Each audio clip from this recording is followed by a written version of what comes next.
नमस्कार साथियों, आपका बहुत बहुत स्वागत है मेरे चैनल पर। हम भक्ति काल कर रहे थे। भक्ति काल में हमने सिद्ध साहित्य, नाथ साहित्य और जैन साहित्य को पढ़ा, निर्गुण और सगुण को भी जाना और हमने कबीरदास जी के ऊपर भी बात की थी। और हमारे नेक्स्ट जो हैं वो हैं मलिक मोहम्मद जायसी। आप देखिएगा कि इसमें से बहुत प्रश्न बनते हैं कबीर और जायसी में से, और सबसे मेन जो है आपको पढ़ना चाहिए और समझना चाहिए कि कबीर और जायसी में क्या सिमिलैरिटी हैं और क्या उनमें विरोधाभास रहे, और इस पर बहुत प्रश्न पूछे जाते हैं। तो आप इसे बेहद गहनतापूर्वक आप पढ़ेंगे तो अच्छा रहेगा। इसमें से बनने वाले प्रश्न भी मैं आपको बताती रहूँगी। तो चलिए बिना देर किए शुरू करते हैं। मलिक मोहम्मद जायसी, जो मलिक मोहम्मद जायसी का जन्म हुआ 1492 में और मृत्यु हो गई 1542 में। सूफी काव्यधारा के प्रतिनिधि कवि हैं। यानी अगर आपसे पूछा जाए जायसी किस धारा के कवि हैं, किस काव्यधारा के कवि हैं, तो आप बताएंगे सूफी काव्यधारा के। सूफी काव्य को प्रेमाख्यान काव्य तथा प्रेम गाथा काव्य भी कहा जाता है। जायसी ने अपने महाकाव्य पद्मावत में चित्तौड़ के राजा रत्नसेन और सिंहल द्वीप की राजकुमारी पद्मावती की प्रेम कथा का चित्रण किया है। जायसी का जो सबसे फेमस महाकाव्य वो है पद्मावत, और उस पर बहुत प्रश्न पूछे जाते हैं। मैं आपको आने वाली वीडियोस में, या हो सकता है इसमें ही, बता दूंगी काफ़ी सारे प्रश्न। और फिर देखते हैं। देखिए, सूफी मत में ईश्वर की भावना स्त्री रूप में की जाती है और पुरुष को जीवात्मा के रूप में चित्रित किया जाता है। यही इसका अपोजिट क्या है, कबीरदास जी का है।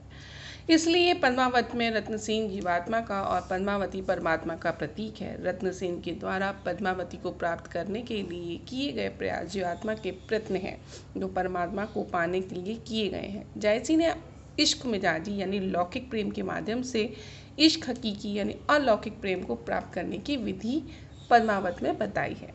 यानी आप जब आपने पिक्चर देखी होगी तो जो चीज़ें हो रही थी रत्नसेन पद्मावती के लिए, जो दिखाया गया है, पद्मावती यानी ईश्वर जीवात्मा है और जो रत्नसेन है वो हम जैसी आत्माएं हैं, और ईश्वर का मिलन परमात्मा से कितनी गहनता के साथ और तकलीफ़ों में गुजर कर होता है, वही चीज़ यहाँ पर उन्होंने चित्रित की है।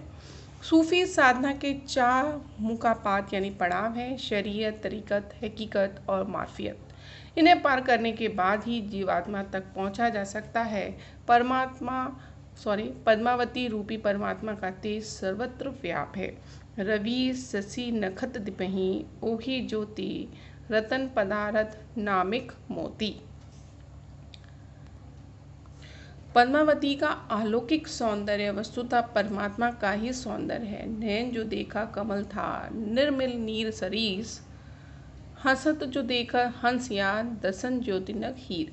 पद्मावत के संबंध में महत्वपूर्ण प्रश्न यह है कि एक समासोक्ति है या अनियोक्ति। जायसी ने लौकिक कथा के बीच बीच में कहीं कहीं आध्यात्मिक संकेत दिए हैं, अतः इसे समासोक्ति मानना ही उपयुक्त है। पद्मावत में दिया गया अंतिम कड़वक, जिसमें संपूर्ण कथा का अर्थ खोला गया है, विद्वानों के अनुसार प्रक्षिप्त और मूल कवि की रचना नहीं है। यह कड़वक इस प्रकार है: तन चित्त उर मन राजा कीना, हिये सिंघल बुद्धि पद्मीन चीन्हा, गुरु सुआ मोही पंथ दिखावा, बिनु गुरु जगत को निर्गुण पावा, नागमती यह दुनिया धंधा, बाचा सोए न यह चित बंधा, राघव दूत सोई शैतानू, माया अलाउद्दीन सुल्तान। आपसे कह रहे हैं कि इसमें वो सब चीज़ें हैं, जैसे आपको बताया गया है कि पद्मावती क्या है, परमात्मा का प्रतीक है, राघव शैतान है और अलाउद्दीन कौन है, माया है, नागमती को दुनिया धंधा यानी जो दुनिया चल रही है उस तरह से दिखाया गया है। आप इनके प्रतीक ज़रूर पढ़ें, और प्रतीक पूछे भी जाते हैं एग्ज़ाम में, जो कि इस प्रकार हैं: पद्मावती बुद्धि का प्रतीक है और चित्तौड़ शरीर का, राजा रत्नसेन मन का और नागमती संसार का, हीरामन तोता गुरु है जो कि गुरु के बिना कुछ नहीं मिलता, राघव चेतन शैतान है, अलाउद्दीन माया है। यानी माया में फंस कर बंदा क्या क्या करता है वो सब इसमें चित्रित किया गया है। फिर हम देखते हैं किंतु इन प्रतीकों के आधार पर संपूर्ण कथा की व्याख्या नहीं की जा सकती, इसलिए पद्मावत को अनुयुक्ति मानना तर्कसंगत नहीं है। जायसी के काव्य में लोक तत्व विद्वान है। मुस्लिम कवि होते हुए भी उन्होंने हिंदू संस्कृति, हिंदू त्योहार, होली, दिवाली तथा हिंदुओं की पौराणिक कथाओं का संदर्भ लेते हुए राम, कृष्ण, कर्ण, अर्जुन, रावण आदि पौराणिक पात्रों की चर्चा की है। जायसी ने पुराणों में वर्णित 5 समुद्रों का वर्णन तो पद्मावत में किया ही है, साथ ही मानसरोवर और किला समुद्र का वर्णन भी किया है, जो लोक कथाओं में मिलते हैं। जायसी ने नागमती विनय वर्णन में 12 मासे का विधान किया और इसका प्रारंभ आषाढ़ मास में किया। वर्षा ऋतु में बिजली की चमक, बूंद रूपी बाणों की वर्षा, मेढक की टटर तथा मोर की केका ध्वनि भी लोक तत्व के अंतर्गत ही है। नागमती का विनय वर्णन हिंदी साहित्य की अमूल निधि है। अगर आप चाहेंगे और तो मैं आपको नागमती का विनय वर्णन काफ़ी डिटेल में करा सकती हूँ, तो मैं आपके लिए वो वीडियो लेकर आऊँगी। संदेश प्रेषणीयता का सुंदर चित्रण इसमें मिलता है। आप देखिए, शायद ही कोई या साहित्य का पेपर हो और वहाँ पर आपसे पूछा ना जाए नागमती का वियोग वर्णन। नागमती का वियोग वर्णन जो अपनी पराकाष्ठा को पार करता है, वो वाकई में उन्होंने इतना जीवंत रूप में चित्रित किया है कि काबिल तारीफ है। पिए सो कहूँ संदेश उण, हे भोरा है काक, सो धुनी बिरहे जय मोई तो ही धुआं हमला। त्योहारों के अवसर पर सभी घर लौट आते हैं। नागमती की भी यही अपेक्षा अपने प्रिय पति रत्नसेन से है। अभौ निठुर आब यही बारा, परब दिवारी होय संसारा। सखी झूमक गावे अंगमोरी, हो झुराव बिरछू ही जय जोरी। जन्मोत्सव पर देवी पूजन का लोकाचार, नारी के 16 श्रृंगारों का वर्णन, हिंदू तीर्थों का उल्लेख, 33 करोड़ देवताओं की चर्चा, इंद्र, सरस्वती, शंकर, पार्वती, ब्रह्मा, लक्ष्मी, विष्णु आदि अनेक देवताओं का उल्लेख पद्मावत में है। कथानक रूढ़ियाँ यानी जो बहुत टाइम से चली आ रही हैं। पद्मावत में ये समस्त कथानक रूढ़ियाँ हैं जो परंपरा से चली आ रही हैं। हिंदू साहित्य में सर्वत्र उपलब्ध हैं। विवाह पूर्व वर कन्या का मंदिर में मिलन, शिव पार्वती द्वारा नायक के कष्ट दूर करना, स्वप्न दर्शन, चित्र दर्शन या पक्षी द्वारा नायक नायिका के रूप का वर्णन, सुंदर अनुरुक्त होना, देवी देवता की आराधना से संतानोत्पत्ति होना, सिद्धि पाने के लिए नायक का योगी वेश धारण करना। फिर है पशु पक्षियों की बातचीत से भावी घटना का संकेत पाना। युद्ध में देवताओं का सहयोग नायक को मिलना, समुद्र आदि का ब्राह्मण वेश में आकर उपस्थित होना और उपहार देना, नायिका को पाने के लिए दूतों को भेजना, पति की मृत्यु के बाद जौहर कर सती होना। जैसे अपने सौंदर्य चित्रण के लिए भी जाने जाते हैं। पद्मावत के अलौकिक रूप का चित्रण इन्होंने किया है। अधर सुरंग अमीय रस भरे, बिंब सुरंग जानी वन फरे।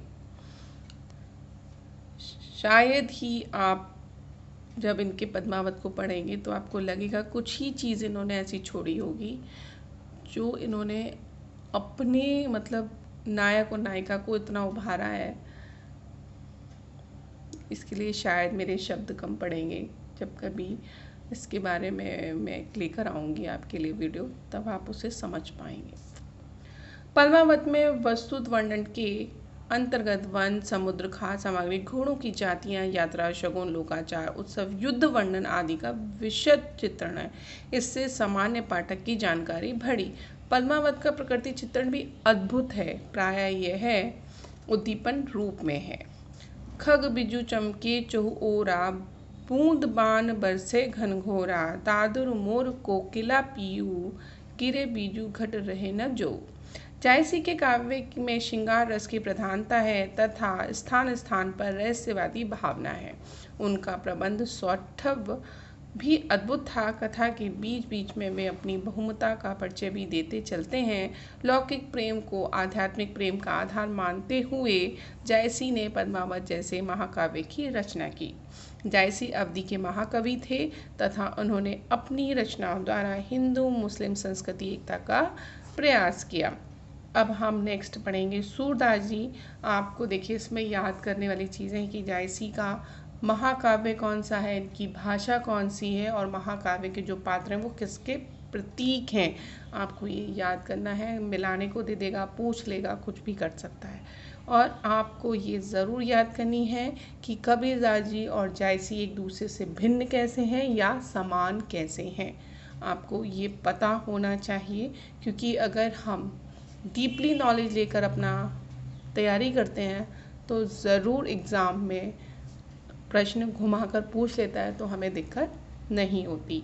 आपको पसंद आए और आप मुझे बताइए, मुझे सपोर्ट करिए, तो मैं आपके लिए और अच्छी अच्छी वीडियो लेके आऊँगी। तब तक के लिए धन्यवाद।